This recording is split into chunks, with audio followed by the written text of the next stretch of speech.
आचार्य जी। नमस्कार सर। नमो नमः आचार्य। ओम नमस्ते आचार्य जी। ओम नमस्ते आचार्य जी। जी नमस्ते। आरभ्यता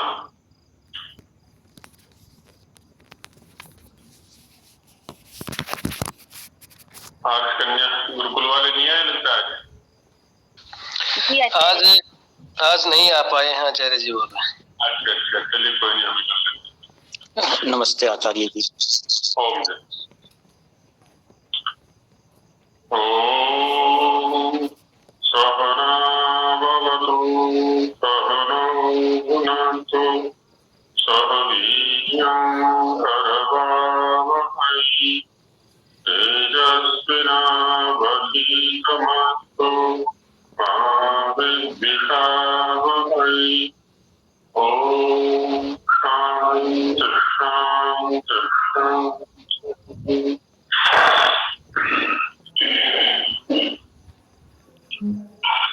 वर्णों के उच्चारण में किन किन साधनों का उपयोग हम करते हैं, इन पर चर्चा की गई। क्या हम में से कोई ऐसे हैं जो संपूर्ण साधनों को सार रूप में प्रस्तुत कर सके? विस्तार में नहीं जाना है, केवल नामोल्लेख पूर्वक। तो कौन बताएंगे?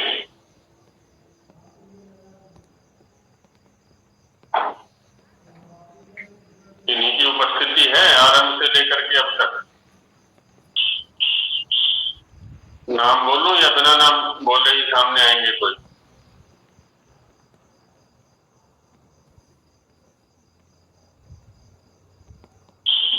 हाँ जी, कामिनी जी कुछ समझाएंगी?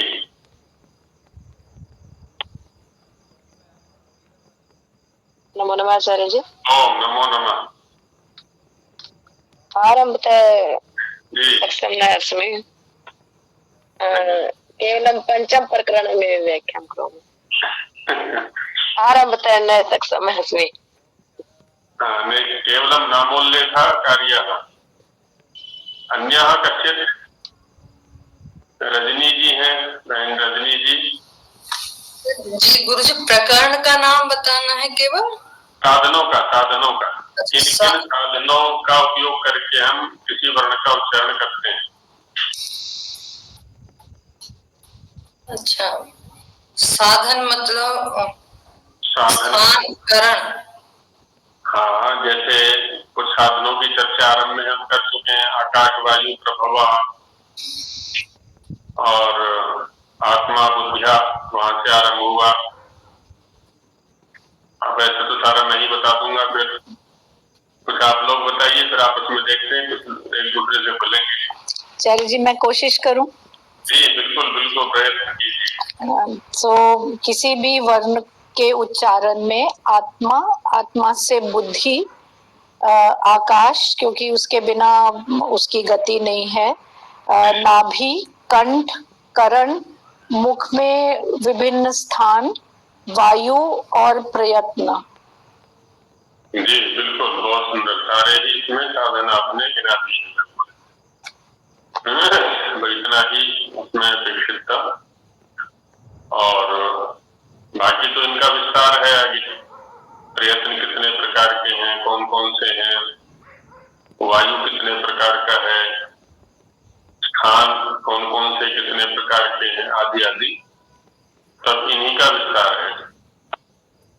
और इनको जितना भी समझ में आ रहा है आप सभी लोग लिख लें अपनी स्मृति के आधार पर। पुस्तक में देखकर लिखने की अपेक्षा भी अपनी स्मृति के आधार पर लिखेंगे तो अधिक उपयोगी रहेगा हमें आगे के लिए। भले ही पहले पढ़ लें, एक बार पढ़ें, 2 बार पढ़ें, 3 बार पढ़ें, लेकिन जब लिखने बैठे तो अपनी स्मृति के आधार पर लिखें। जो संस्कृत में लिख सकते हैं संस्कृत में लिखें, हिंदी में लिख सकते हैं, हिंदी में लिख, प्रथम प्रयास संस्कृत में लिखने का करें जो कर सकते हैं, और नहीं तो हिंदी में। जैसे एक निबंध लिखा जाता है तो निबंध की तरह ही हमें इसको लेके चलना है। वर्णों के उच्चारण स्थान आदि आदि जैसे प्रकरण यहाँ पर चले हैं हमारे, तो उसमें एक एक चीज को जो है ना खोलते हुए चले, जितना खोल सकते हैं हम खोलें, वो हमारे आगे के लिए बहुत अच्छा रहेगा। तो विगत पाठ में हमने वायु की चर्चा यहाँ पर की थी कि जो वायु है वह कितने प्रकार से भिन्न भिन्न वर्णों के उच्चारण में स्थानों पर आघात करता है। तो वहां 3 प्रकार बताए गए थे। तो इसमें अर्चना जी आचार्य समझाने का प्रयास करें कि वो 3 प्रकार कौन कौन से हैं और किन किन वर्णों के उच्चारण में उनका उपयोग होता है। जी आचार्य जी, जो स्पर्श वर्ण है ना और यम वर्ण, वो तो उसमें वायु का जो गोला होता है वो वायु मतलब क से लेके म तक, और यम जो होते हैं उसमें लोहे के गोले के समान स्पर्श करता है, स्थान पे लगता है जैसे, है ना। और जैसे कंठ है स्थान, मतलब वो सभी स्थान है, वो अलग है और चू और टू सबका अलग अलग स्थान है। और जो अंतस्थ होते हैं उसमें वायु का जो होता है वो काष्ठ के गोले के समान, मतलब ईशत स्पृष्ट है ना। ईशत मतलब बहुत ज्यादा स्पर्श नहीं करता है, थोड़ा कम स्पर्श करता है। और जो ऊष्म और जो स्वर वर्ण होते हैं उनमें ऐसा स्पर्श बहुत ही मतलब न के बराबर ऐसा होता है, तो इसलिए उसमें लगता है कि ऊन का गोला हो जैसा वायु का स्पर्श होता है, और मतलब बहुत ही कम स्पर्श होता है। बस इतना ही पता चला आचार्य जी। बहुत सुंदर, बहुत अच्छा। आचार्य जी प्रणाम। जी बहन जी सुनाइए। आचार्य जी हम बताएं? हाँ बिल्कुल बताइए। आचार्य जी क्या कहते हैं, आचार्य पाणिनि मुनि प्रणीत वर्णोच्चारण शिक्षा के इस 5म प्रकरण में वर्णोच्चारण स्थान में वायु के ताड़न के विषय में बताया गया है। इस पे लिखा हुआ है कि तत्र स्पर्श यम वर्ण करो वायुर यह पिंडवत स्थानम अभिपीड़यति, अंतस्थ वर्ण करो वायुर दारु पिंडवत, ऊष्म स्वर वर्ण करो वायु उर्णा पिंडवत, उक्ता स्थान करण प्रयत्न। इसमें ये लिखा हुआ है कि स्पर्श और यम वर्णों को उत्पन्न करने वाला जो वायु है वो लोहे के पिंड के समान स्थान पर आघात करता है, और अंतस्थ वर्ण जो है उनको उत्पन्न करने वाली जो वायु है वो काष्ठ के गोले के समान, लकड़ी के गोले के समान स्थान पर आघात करता है। और ऊष्म वर्णों के उच्चारण में, यानी ऊष्म वर्णों को उत्पन्न करने वाली जो वायु है वो ऊन के गोले के समान स्थान पर आघात करता है। जी गुरु जी। बहुत सुंदर। चलिए आगे बढ़ते हैं। किन्हीं का कुछ विचार नहीं है तो नहीं है? आचार्य जी हम भी लिख के लाए। बताओ क्या लिख के लाए हो?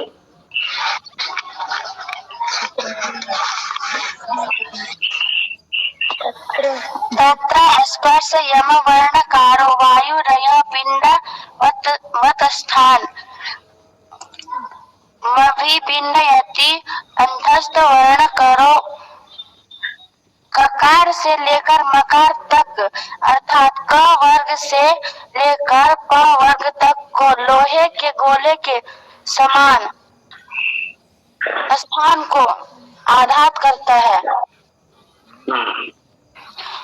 और अंतस्थ वर्णों को बोलने में वायु के काष्ठ अर्थात लकड़ी के गोले के समान आघात करता है।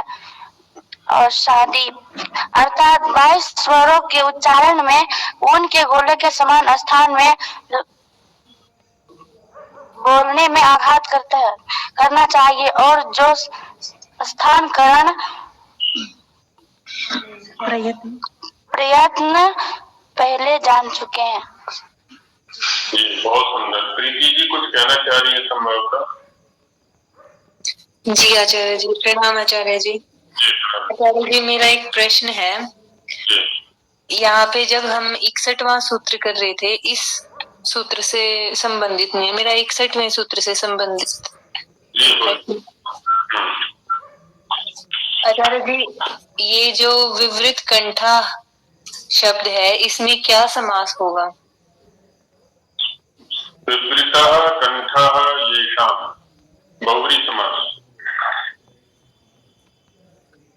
येषाम् कह सकते हैं, येषु भी कह सकते हैं, जिनके विषय में या जिनका वर्ण अन्य पदार्थ है, पर विवृत कंठाः वर्णाः।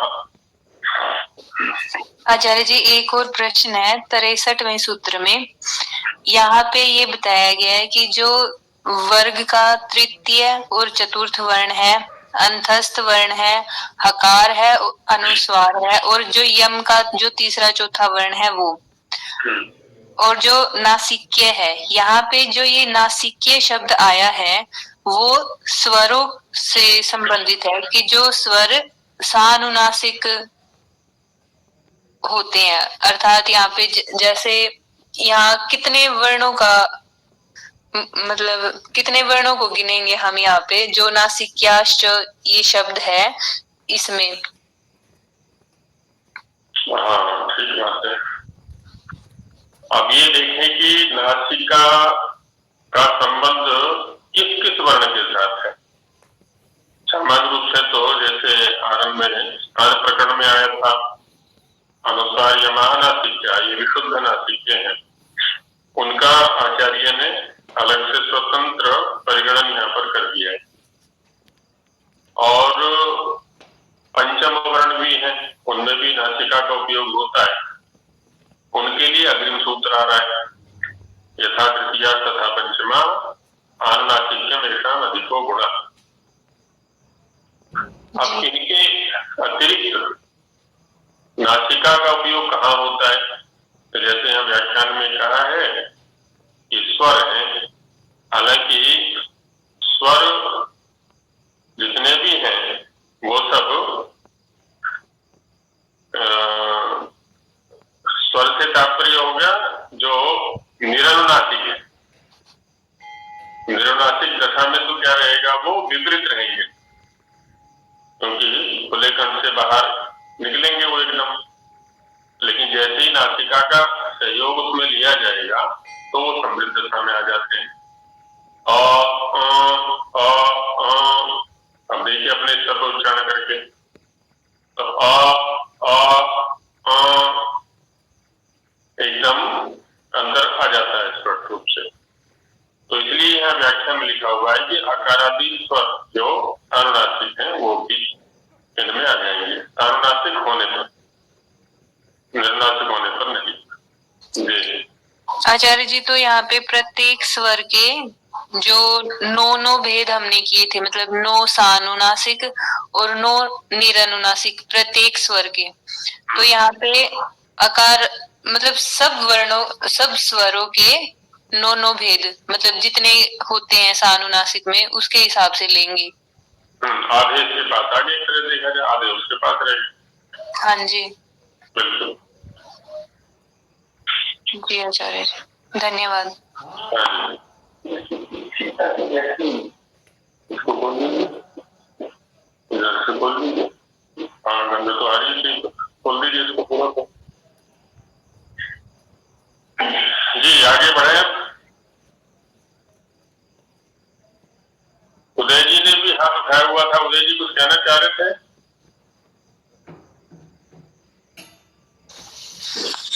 अभी नहीं आचार्य जी, ये पता नहीं गलती से कुछ या कैसे कोई टेक्निकल फॉल्ट था जी। जी जिस दिन ये पंचम प्रकरण पढ़ाया गया मैं अनुपस्थित था आचार्य जी। मैं एक बार सिर्फ इन 3 गोलों के विषय में जानना चाहता हूँ, काष्ठ और ये। मैं माफी चाहता हूँ, 1 मिनट का समय लगेगा यदि संभव। नहीं, यहाँ क्या है, उदाहरण दे करके समझाया गया है कि एक तो लोहे के गोले का आघात होता है, एक लकड़ी के गोले का आघात होता है और एक ऊन के गोले का आघात होता है। तो ये इन उदाहरणों से समझाया गया है कि जो नीचे से उठने वाला वायु है, वर्ण को उत्पन्न करने के लिए जो उठता है, क्योंकि स्थान विशेष पर आघात तो करना है उसको, तभी वर्ण का उच्चारण होगा जी। तो इन वर्णों में लोहे के गोले के साथ माने एकदम समान, माने एकदम कठोर आघात करेगा। कठोर आघात, जी जी। हाँ, दूसरे में जैसे लकड़ी के गोले का थोड़ा आघात लगता है, कम आघात। ऊन का गोला है तो एकदम आघात नहीं लगता है। बस एक उपमा दे करके समझाया गया। जी जी, स्पष्ट हो गया था, धन्यवाद। वर्णों का परिगणन हम पहले कर चुके थे, उसी को आगे 6ठ प्रकरण में यहाँ पर गिनाया जा रहा है वर्णों को। वैसे जो 70वां सूत्र है या 6ठ प्रकरण का जो प्रथम सूत्र है, अनुक्तुप छंद है। वहां पर यदि अवर्णों को हटा दिया जाए तो ह्रस्व दीर्घ पृथक्त्वाच्च त्रैश्वर्योपनयेन च, यहाँ तक एक पंक्ति हो गई या 2 चरण हो गए। और तीसरा आनुनासिक भेदाच्च संख्यातो एकादशात्मका, ये दूसरी पंक्ति हो गई, ये उत्तरवर्ती 2 चरण हो गए। अवर्ण इसमें लगा दिया है सामान्य रूप से समझाने के लिए। आज मेरे बाद में एवं विवर्णादय, वो अलग ही वाक्य है पूरी तरह से। म्यूट है, अनम्यूट एवं विवर्णादय तो अतिरिक्त वाक्य हो गया वो, म्यूट। तो अवर्ण, जो अवर्ण है वह, क्योंकि अ आरंभ में आ रहा है तो उसी के माध्यम से अन्य स्वरों पर भी चर्चा ये कर लेंगे। एक को पकड़ के समझा दिया कि इसी प्रकार से अन्यों को भी समझ लेना। तो पहला भेद दिया इन्होंने ह्रस्व दीर्घ पृथक्त्वाच्च। इसमें पहले द्वंद्व समास करेंगे हम, ह्रस्वश्च दीर्घश्च पृथक्श्च इति ह्रस्व दीर्घ पृथाः, तेषां भावः ह्रस्व दीर्घ पृथक्त्वम्। जैसे कहते हैं ना, मनुष्यस्य भावः मनुष्यत्वम्, बालस्य भावः बालत्वम्, तस्य भावः स्वतलम्। तो वैसे यहाँ पर भी हो गया ह्रस्व दीर्घ पृथक्त्वम् तस्मात्। अब यहाँ जो पंचमी है ये हेतु में है। एक तो अपादान में पंचमी होती है, एक हेतु में भी पंचमी होती है, क्योंकि आप यहाँ रह रहे हैं इसलिए आपको पढ़ना पड़ेगा। संस्कृत के ग्रंथों का जिन्होंने थोड़ा बहुत अध्ययन किया है, तस्मात् शब्द का प्रयोग ऐसे अनेकत्र किया जाता है। ये तो ही भगवान अत्र आगतः अत्र निवसति तस्मात् भवता देतव्यमेव, क्योंकि आप यहाँ हैं, यहाँ रह रहे हैं, तो इस हेतु से आपको पढ़ना ही पड़ेगा, क्योंकि यहाँ बिना पढ़े नहीं रह सकते। तो वैसे यहाँ पर भी है ह्रस्व दीर्घ और क्लुप्त के होने के कारण से जो है यहाँ पर हेतु में है। इस हेतु से स्वप्रत्यय होने अर्थ में आ गया भाव, है ना, ह्रस्व दीर्घ और क्लुप्त के होने से होने के कारण, तो एक भेद ही हो गया। और त्रैश्वर्योपनयेन च, त्रैश्वर्य, त्रयः स्वराः,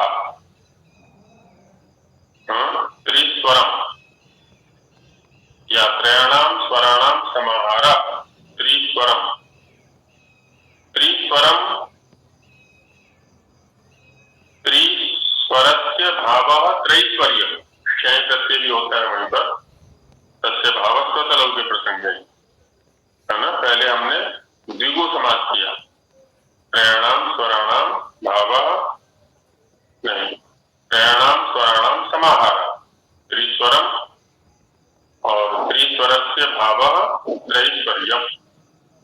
तीन स्वर क्या है? हाँ, त्रैश्वर्यस्य उपनय षष्ठी समास पर करेंगे।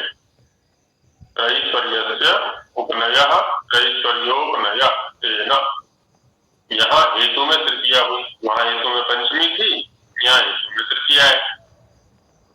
तीन स्वरों के ग्रहण करने से, यहाँ वैसे त्रैश्वर्य में जो यह प्रत्यय है ये क्षय प्रत्यय कहलाता है, स्वार्थ में भी होता है। तो स्वार्थ में करने के लिए हम क्या करते हैं? त्रिस्वरम एवं त्रैश्वर्य, त्रिस्वर को ही त्रैश्वर्य शब्द से कह लिया जाता है। प्रत्यय वही है, प्रक्रिया वही है, केवल अर्थ की दृष्टि से यहाँ पर भेद पड़ गया। और उपनय माने ग्रहण करना, उपनयन माने ग्रहण करना। तो तीनों स्वरों के उपनयन से, उपनय से, ग्रहण करने से तीन स्वर हो गए, उदात्त अनुदात्त और स्वरित। तो कितने भेद हो गए जी? 9। 3 किया 9, ह्रस्व दीर्घ प्लुत 3, उदात्त अनुदात्त स्वरित 3, ये 9 हो गए।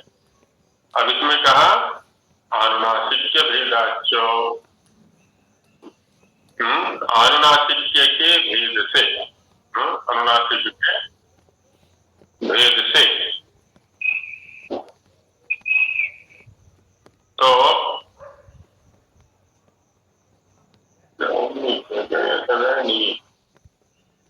चार्जर नहीं लगाएंगे, बैटरी को हम दिखा रहे हैं इसमें फोन है ना।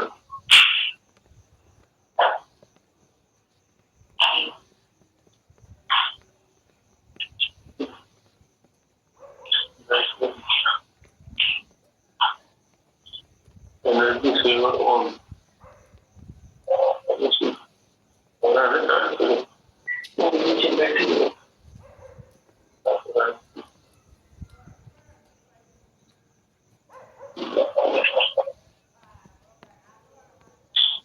तो अनुनासिक्य भेदाच,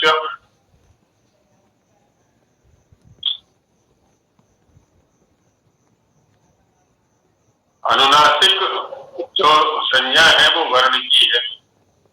तो अनुनासिकस्य भावः अनुनासिक्यम्, अनुनासिक्य भेद, अनुनासिक्य भेद तस्मात्। ये भी हेतु में पंचमी है, यहाँ पर षष्ठी समास हो गया। तो अनुनासिक्य के भेद से, है ना, अनुनासिक का जो धर्म है ना, वो है अनुनासिक्य। अनुनासिक्य उसके भेद से संख्यातः, संख्या की दृष्टि से अष्टादशात्मक 18 प्रकार का है। अष्टादशात्मक में भी बहुरी समास कर लेंगे। अष्टादश आत्मा यस्य सह अष्टादशात्मक, आत्मा माने स्वरूप, 18 है स्वरूप जिसके, 18 है भेद जिसके। बहुरी समास है और उसमें कप प्रत्यय हो गया अंत में। तो अष्टादशात्मक हमारे 18 प्रकार का। तो ये चर्चा हम पहले कर चुके हैं, है ना। अब एवं इवर्णादय, एवं माने इसी प्रकार से, इवर्णादय अन्ये वर्णाः सन्ति ते भी वक्तव्याः। और के विषय में तो हमने बता दिया कि कैसे वो 18 प्रकार का है। ऐसे ही ई में भी, ऊ में, री में जान लेना चाहिए, री तक। ली के विषय में आगे विशेष बता रहे हैं कि ली वर्ण से दीर्घान सन्ति, सामान्य रूप से ली वर्ण का दीर्घ नहीं होता। एक भेद कम हो गया उसमें से दीर्घ वाला, तो ह्रस्व और प्लुत 2 भेद रहे, 2 भेद ये रहे और आगे वो तो 3 रहेंगे, उदात्त अनुदात्त स्वरित। तो 3 दूनी 6 और अनुनासिक्य के भेद से उसका दुगुना हो गया, तो 12। तो इसलिए कहते हैं तम 12 प्रभेदम आचक्षते। तम माने द्विकारम या द्विवर्णम, द्वादश प्रभेदम, द्वादश प्रभेदाः यस्य सः द्वादश प्रभेदः तम बहुव्रीहि समास हो गया। तो द्वादश माने 12 प्रभेदा, तो 12 प्रभेदों वाला उसको आचक्षते आचार्य, आचार्य लोग कहते हैं। आचक्षते जो है ना, तो चक्ष चक्षिंग धातु है, उसका लट प्रथम पुरुष बहुवचन का प्रयोग है ये। आचक्षते, आचक्षाते, आचक्षते, तो आचक्षते माने कहते हैं। कौन कहते हैं? तो आचार्य, जो वर्णों के विषय में चिंतन करने वाले आचार्य हैं, वो ऐसा कहते हैं कि वो 12 प्रकार का होता है। ली के विषय में थोड़ा सा और बताते हैं कि यदृच्छा शब्दे अशक्तिजानुकरणे वा यदा दीर्घाः स्युः तदा अष्टादश प्रभेदम डुबते। उदाहरण दिया इन्होंने पीड़ीपक इति।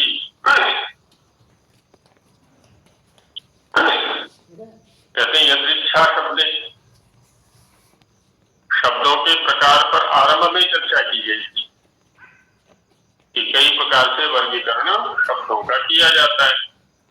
उनमें से एक वर्गीकरण जो है वो है जाति, गुण, क्रिया और यदृच्छा। जाति शब्दाः, गुण शब्दाः, क्रिया शब्दाः, यदृच्छा शब्दाः।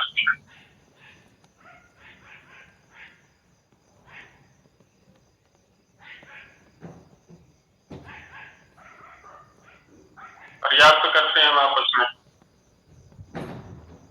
अपने आस पड़ोस में या घर में या अपने बचपन में अपने नामों का स्मरण करें, जो प्यार का नाम होता है ना। सबके घरों में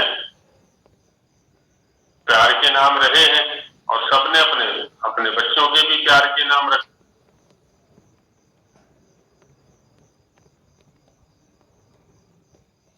माइक बंद हो गया आचार्य जी।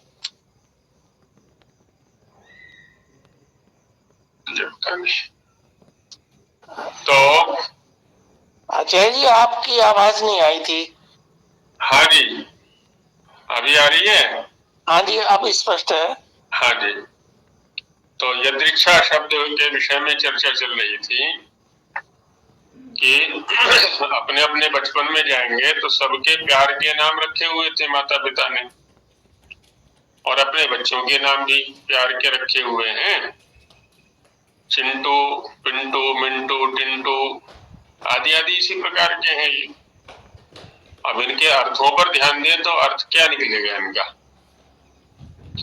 बस एक छोटा सा नाम पुकारने के लिए चाहिए तो किसी भी शब्द का प्रयोग हम कर दिया करते हैं और कहते हैं कि ये तो प्यार का नाम है। प्यार से हम घर में इसको चिंटू बोलते हैं, है ना। छोटू, छोटू भी बोल देते हैं। छोटू तो हालांकि गुण शब्द भी हो सकता है, ये लंबाई में छोटा है, उम्र में छोटा है, लेकिन कभी कभी ये भी होता है जो छोटू जिसको हम कहते हैं वो घर में सबसे बड़ा हो जाता है, लंबाई की दृष्टि से या योग्यता की दृष्टि से। अभ्यास के कारण से फिर भी हम छोटू ही बोलते हैं उसको। तो अब किसी का नाम ही रख दिया फिलीपक, तो वो हो गया यदृच्छा शब्द और उसमें दीर्घ लकार हो गया।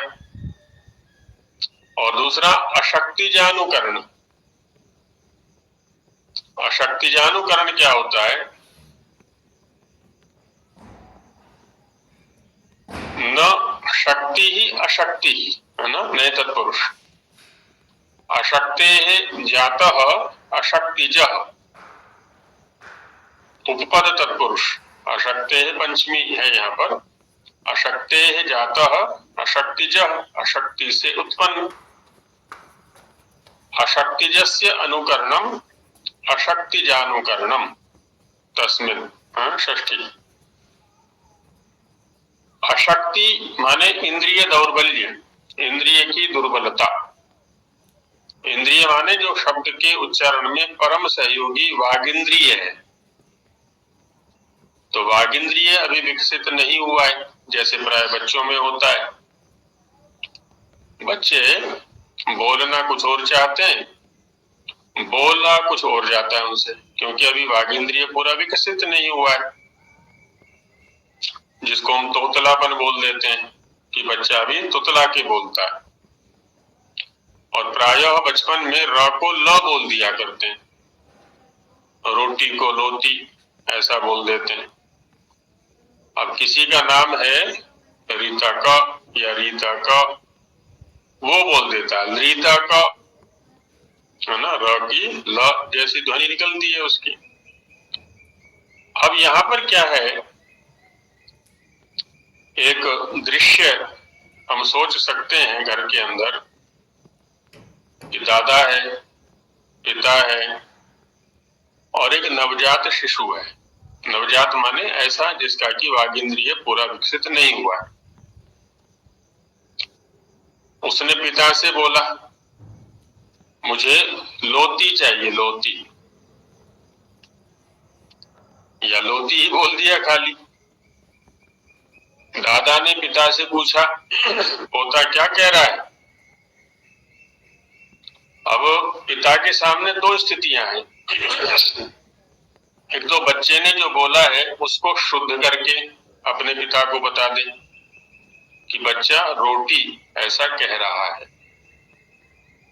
दूसरा ये है कि जो शब्द बच्चे ने बोला है उसी को अपने पिता को बता दे, लोती। अब जब बच्चे ने जो शब्द बोला वो तो अशक्तिज था, क्योंकि इंद्रिय में अभी दुर्बलता है, सामर्थ्य नहीं है, अशक्ति से उत्पन्न शब्द है। उस अशक्ति से उत्पन्न शब्द का उसके पिता ने अनुकरण किया कि बच्चे ने लोती ऐसा कहा। अभी जो पिता के द्वारा उच्चरित शब्द है ये हो गया अशक्तिज अनुकरण। अशक्तिज की स्थिति बच्चे के स्तर पर, और उसका जो अनुकरण है वो अब पिता के पास तो सामर्थ्यशाली इंद्रिय है, वो तो शुद्ध उच्चारण कर सकता है, लेकिन वो अपने पिता को ठीक वही शब्द बताना चाहता है जो बच्चे ने बोला है, तो उसका अनुकरण करके वो बता देता है, वो है अशक्तिज अनुकरण। तो वैसे ही रीता का अब इसको बोल देता है, बोल रीता का, या और कोई इसी प्रकार से ली वाला शब्द हो, जैसे इन्होंने ली पका ऐसा शब्द रखा है यहाँ पर। तो कहते हैं कि जब इस रूप में द्री की सत्ता मिलेगी हमें, दीर्घ द्रीकार के रूप में, सामान्य रूप से तो नहीं है ये, लेकिन ये दो परिस्थितियां हैं। एक तो ये दृश्या शब्दों में मिल सकता है, दूसरा अशक्तिज अनुकरण शब्द में मिल सकता है। तो ऐसी दशा में जो द्री है वह भी तदा अष्टादश प्रभेदम ब्रुवते, तब उस द्री को भी 18 भेद का ब्रुवते माने कहते हैं। ब्रूहि धातु है, उसी का प्रथम पुरुष बहुवचन का रूप है, ब्रूते ब्रुवाते ब्रुवते। तो ब्रुवते माने कहते हैं, पीछे था आचक्षते, उसका भी अर्थ ही था कहते हैं, और ब्रुवते का भी अर्थ है कहते हैं। जैसे लीपक, ये उदाहरण हो गया इसका। तो इस प्रकार से ली के स्तर पर हमें विवेचन कर लेना चाहिए कि सामान्य रूप से वह 12 भेद वाला है, परिस्थिति विशेष में वह 18 भेद का भी हो सकता है। तो जी सुरेंद्र जी कुछ कहना चाह रहे हैं। आचार्य जी नमस्ते। जी नमस्ते जी। हाँ, एक बार ये यदृच्छा शब्द का बता देंगे जी अर्थ। यदृच्छा वैसे तो ऋक्ष धातु आता है गति अर्थ में, तो और यद ये अव्यय है,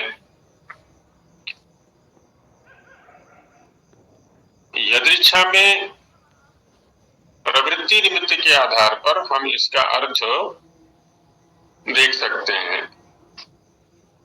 जैसे मैंने पिंटू आदि शब्दों का प्रयोग बताया था, इच्छा हुई कुछ भी शब्द बोलना है, इसको किसी भी शब्द के द्वारा हम द्रव्य को संबोधित करना चाहते हैं, सामने वाले को संबोधित करना चाहते हैं।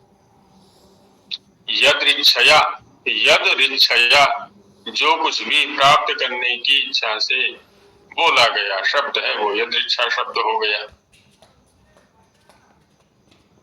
हालांकि जो दार्शनिक शाब्दिक लोग हैं उनकी दृष्टि में सामान्यतः यदृच्छा शब्द नहीं है,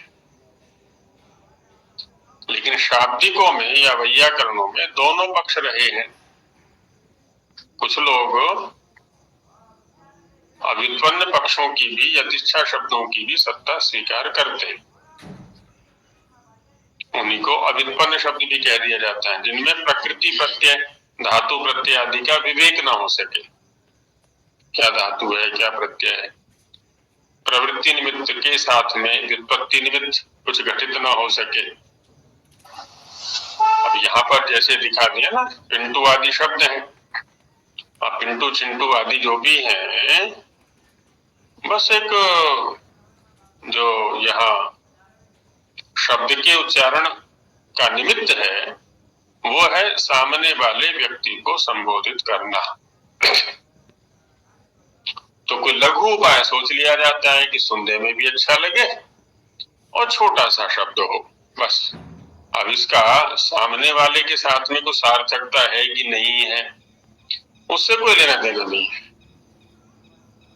तो यदृच्छया प्रयुक्ताः शब्दाः ते यदृच्छा शब्दाः, किसी भी प्रकार से, किसी भी प्रकार से सामने वाले द्रव्य को संबोधित करने की इच्छा से या प्रवृत्ति से प्रयुक्त जो शब्द होते हैं उनको यदृच्छा शब्द कह दिया जाता है। महाभाष्य में इसको सामान्यतः स्वीकार नहीं किया है। जी तरुणा जी कुछ कहना चाह रही है? जी आचार्य जी, समास को लेके है ना, मेरा एक तो जैसे छूट गया है, तो बता दीजिए एक बार पुनः। बोलिए, किस शब्द में बताएं? जी, द्वादश प्रभेदम का जैसे मैंने लिखा है आचार्य जी, द्वादश प्रभेदः यस्य सः द्वादश प्रभेदः, फिर तम द्वादश प्रभेदम, ऐसा। जी द्वितीया में है ना पद, ये आचक्षते का कर्म है ये। जी जी, तो बहुव्रीहि समास हो गया ये। जी जी बहुव्रीहि। और यहाँ पे आचक्षते में मूल धातु क्या थी आचार्य जी? आचक्षते ये चक्षिंग दर्शने धातु का लट प्रथम पुरुष बहुवचन का प्रयोग है, अदादिगण का धातु है ये, इसलिए आचष्टे, आचक्षाते, आचक्षते ऐसे रूप चलते हैं। आचक्षते प्रथम पुरुष बहुवचन। इसमें और एक ये इसमें चक्षिंगः ख्याय सूत्र प्रवृत्त है क्या इसमें? चक्षिंगा ख्याय आदेश जो होता है वो आर्ध धातु प्रत्यय के परे रहते होता है। यहाँ सार्वधातु प्रत्यय पर है इसलिए आदेश नहीं होगा। तो चष्टे चक्षाते आंग उपसर्ग है, प्राय आंग पूर्वक ही प्रयोग होता है ये। आचष्टे, आचक्षाते, आचक्षते ऐसा है जी।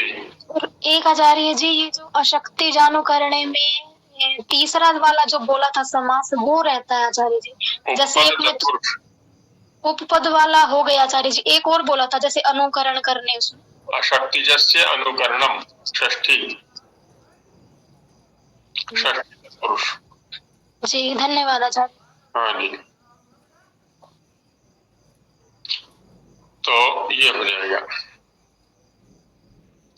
अब जिस प्रकार ली वर्ण के दीर्घ नहीं होते सामान्य रूप से, वह 12 प्रकार का होता है, ऐसे ही जो संध्यक्षर हैं इनकी जो वर्णों की अलग अलग प्रकार की संज्ञाएं आ रही है ना, उनका भी अभ्यास हमें होना चाहिए।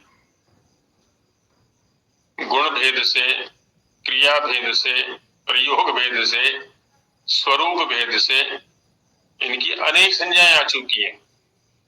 चाहे तो हम इनकी संज्ञाओं पर भी एक निबंध लिख सकते हैं। वर्णों की विभिन्न संज्ञाएं, सामान्य जैसे अच, हल, स्वर, व्यंजन, स्वरों में कितने प्रकार के हैं, उनकी क्या क्या संज्ञाएं हैं, व्यंजनों में कितने प्रकार के वर्ण हैं, उनमें क्या क्या संज्ञाएं हैं और क्यों है।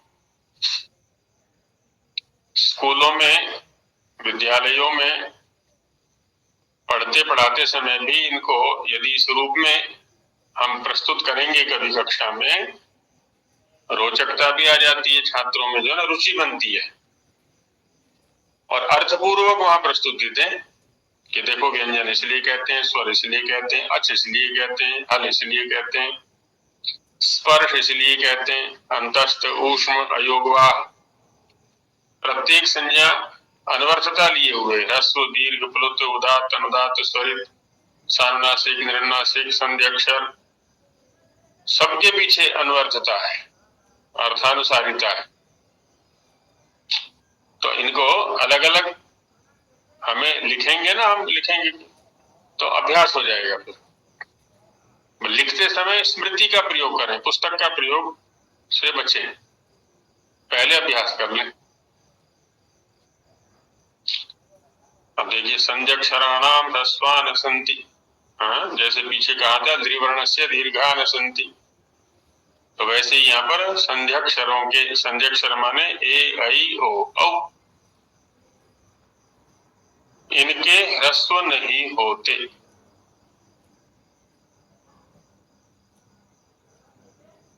संधेः अक्षराणि संध्यक्षराणि, तेषां संध्यक्षराणाम, संधि के अक्षर, संधि युक्त अक्षर, उनको संध्यक्षर कह दिया है। संधि जैसे प्रतीत होने वाले अक्षर, संधियां जिन्होंने पढ़ी हैं तो आदिगुणा वृद्धि रेचि, आदि के प्रसंग में इन वर्णों का ये स्वरूप प्राप्त होता है हमें। और ई के संयोग से ए बनता है और उ के संयोग से ओ बनता है। ऐसे ही ऐ और ऐ का, औ का भी स्वरूप आता है हमारे सामने वृद्धि रेचि के प्रकरण में, तो इनको संधि अक्षर कह दिया। स्थान प्रकरण में भी हमने देखा था, बाकी वर्णों के उच्चारण में एक एक स्थान का प्रयोग हुआ था। इन चार वर्णों के उच्चारण में दो दो स्थानों का प्रयोग किया गया। ऐदैतौ कंठ तालव्यौ, औदौतौ कंठ्यौक्षौ, ऐसा कह करके। तो इनके ह्रस्व नहीं है, दीर्घ और प्लुत हैं, इसलिए तान्यपि द्वादश प्रभेदानि, तानि प्रथमा बहुवचनान्तम अपि अव्ययपदम द्वादश प्रभेदानि, प्रथमा बहुवचनान्तम। और यदि ब्रुवते अथवा आचक्षते क्रियापद लगाना होगा तो ये द्वितीय बहुवचन हो जाएगा। तानि द्वादश प्रभेदानि आचक्षते या ब्रुवते, सन्ति या भवन्ति लगाएंगे तो ये प्रथमा बहुवचन हो गया। तान्यपि द्वादश प्रभेदानि भवन्ति, कर्ता के रूप में प्रयोग हो गया। द्वादश प्रभेदाः येषाम्, तानि बहुव्रीहि समास हो गया। चूंकि इनके ह्रस्व नहीं होते, दो दो प्रकार के होते हैं, इसलिए ये भी 12 प्रकार के ही होते हैं जो संध्यक्षर हैं चारों। तो इनका वर्गीकरण बता दिया। प्रायः अक्षरों की चर्चा बचपन में की जाती है, और अब किसी से पूछ बैठे हैं कि भी कितने वर्ण हैं, कौन कौन से वर्ण हैं, व्यंजन कौन से हैं, स्वर कौन से हैं, नहीं बता पाते कि भाई ये तो हमने बचपन में पढ़े थे, तो बचपन की बच्चों की चीजें हैं। तो इन सब का अभ्यास कर लेना चाहिए। बोलते समय ध्यान रखें किसको कहां से कैसे बोलना है। अब आगे दिखाते हैं अंतस्थ। अंतस्थाः द्विप्रभेदा, रेफ वर्जिता, सानुनासिका निरनुनासिकाश्च। अंतस्था हमारे अंतस्थ वर्ण, प्रथमा बहुवचन का प्रयोग है।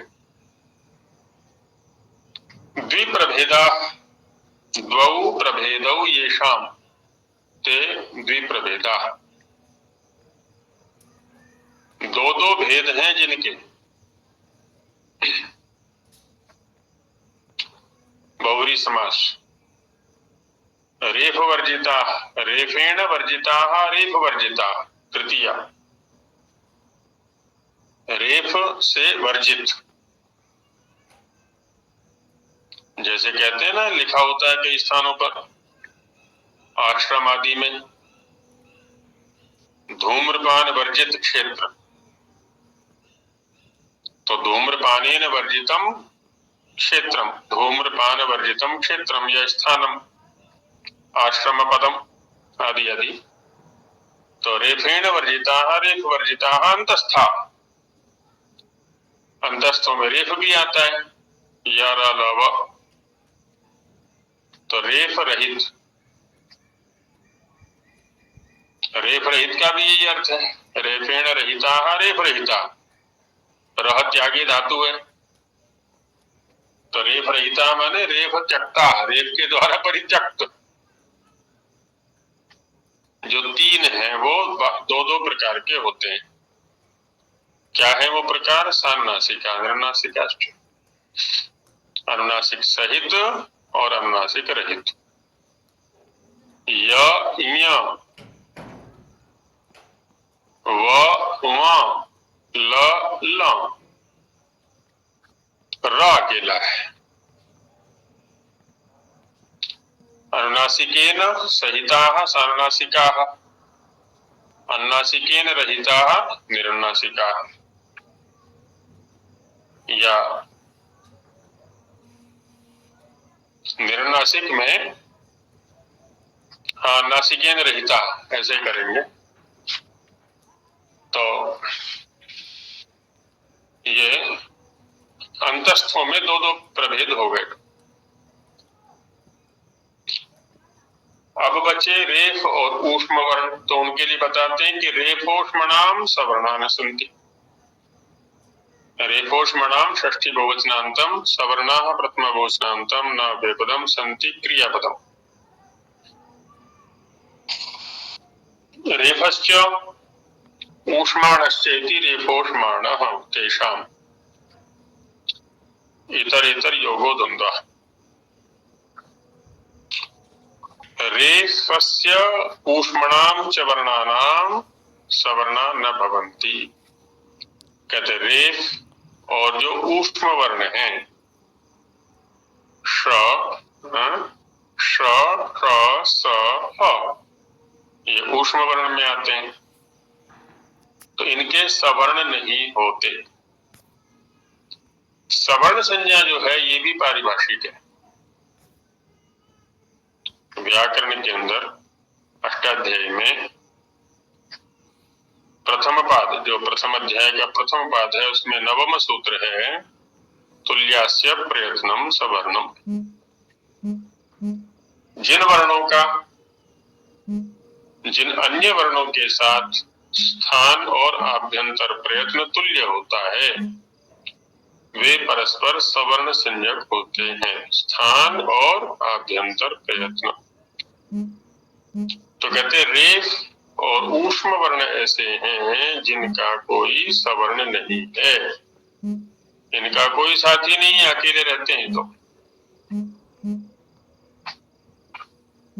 बाकी के सवर्ण मिल जाते हैं।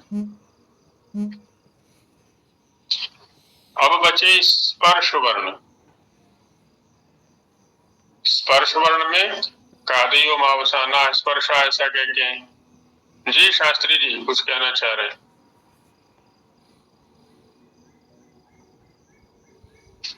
सुरेंद्र शास्त्री जी कुछ कहना चाह रहे थे? आचार्य जी पहले का ये वो हाथ अभी नहीं किया जी। अच्छा, अभी प्रीति जी का हाथ आया क्या? जिन्होंने उठाया है अभी? हाँ जी हाँ जी।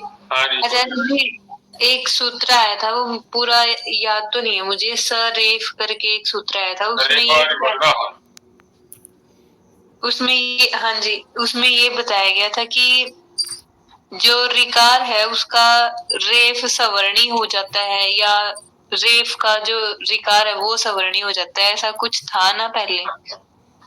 वहाँ सवर्ण की चर्चा नहीं थी बहन जी, वहां संकेत किया गया था कि ये सूत्र वैयाकरणों की सहायता के लिए है कि जो रिकार वर्ण होता है वो रेफ सहित होता है, उसमें रद ध्वनि रेफत ध्वनि भी सम्मिश्रित है।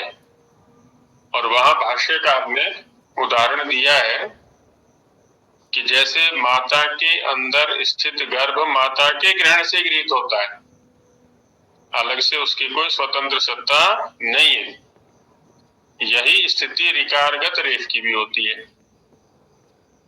तो सरेफ रिवर्ण सैद्धांतिक रूप से वो एक अच है, स्वतंत्र अच, कोई मिश्रण किसी प्रकार का उसमें नहीं।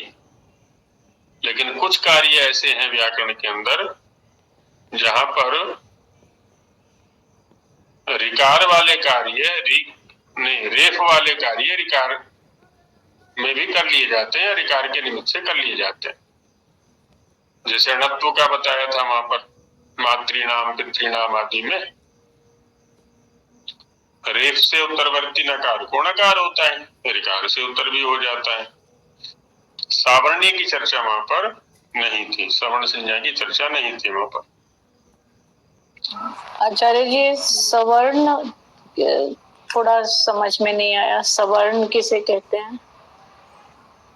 जी, सवर्ण संज्ञा मैंने संकेत किया था कि ये वैयाकरणों की संज्ञा है। अष्टाध्यायी में कहा है तुल्यास्य प्रयत्नम सवर्णम, स्थान और आभ्यंतर प्रयत्न जिन वर्णों का तुल्य होता है, सदृश होता है, एक समान होता है, वे परस्पर सवर्ण होते हैं। स्थान और प्रयत्न, प्रयत्न में भी केवल आभ्यंतर प्रयत्न, दूसरा नहीं, बाह्य प्रयत्न यहां नहीं लिया जाएगा सवर्ण संज्ञा के लिए।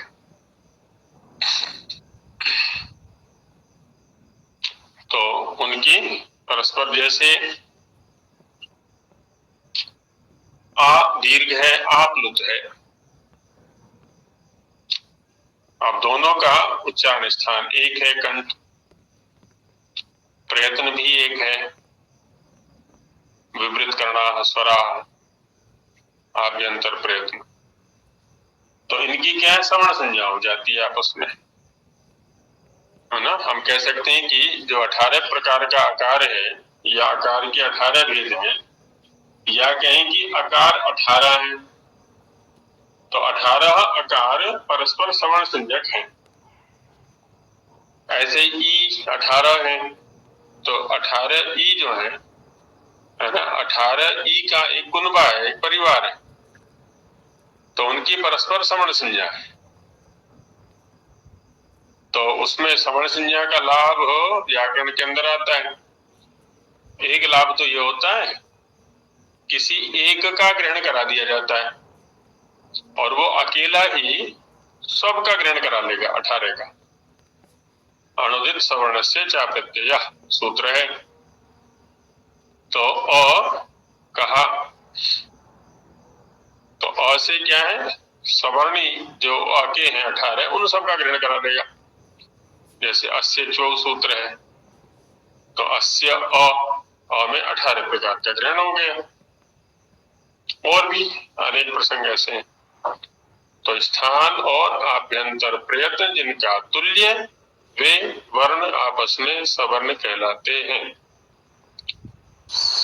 आचार्य जी इसको कह सकते हैं कि वो हम एक ही वर्ग में डालते हैं बेस्ड ऑन, मतलब उनका बेसिस है अभ्यंतर प्रयत्न और स्थान, उसके हाँ जी, तो उसके साथ जब हम उस वर्गीकरण करते हैं ये दो चीजों को देखकर, तो वो सवर्ण हो जाते हैं।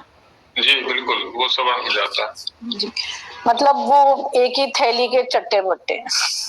हाँ, ये भी कह सकते हैं। इसमें एक मोटी मोटी पहचान आचार्य जी मैं बताऊं, सवर्ण सवर्ण समान है वर्ण जिनका, यानी कि रंग रूप आकार। अब आकार का सवर्ण या तो होगा या आ होगा, उसके सेम आकार स्वरूप का वर्ण सामने हो, ये मोटी मोटी पहचान है अगर शास्त्रीय पक्ष पर न जाओ तो। कह सकते हैं, पर ये जो परिभाषा है आपकी, स्वरों में कुछ कुछ घट सकती है, व्यंजनों में समस्या खड़ी करेगी। व्यंजनों में आकार अलग अलग, अब जैसे एक ही वर्ग के 5 व्यक्ति हैं और पांचों व्यक्तियों के चेहरे अलग अलग हैं, क ख ग घ ङ, तो अब यहाँ तो यहाँ के लिए इसलिए अलग से वो दे दिया है, वर्गीयो वर्गीण सवर्णा। यहाँ तो एक ही परिभाषा दे दी है आचार्य ने, वर्गीयः प्रथमा एकवचनान्तम, वर्गीयेण तृतीया एकवचनान्तम, सवर्णः प्रथमा एकवचनान्तम, वर्गे भवः वर्ग्यः, वर्ग में होने वाला। तो यहां देखा जाए तो स्थान एक है किसी एक वर्ग का, जैसे अकुह विसंज्ञा कंठ्या, कंठ हो गया क वर्ग का, इचुयशास्तालभ्य तालु हुआ च वर्ग का, ऋतुरषा मूर्धन्या ट वर्ग का मूर्धा हो गया, धृतुल सादंत्या त वर्ग का दंत्य हो गया दंत, उपुपदमानीया ओष्ठ्या ओष्ठ हो गया इसका पवर्ग का। आभ्यंतर प्रयत्न की दृष्टि से देखें तो स्पृष्ट करना है स्पर्शा, प्रयत्न 25 के 25 वर्णों का एक ही है, स्थान अलग अलग है। इसलिए यहां पर क्या कह दिया कि वर्गीयो वर्गीण सवर्णः, एक वर्ग या समान वर्ग वाला जो वर्ण है वो अपने समान वर्ग वाले वर्ण के प्रति सवर्ण कहलाएगा।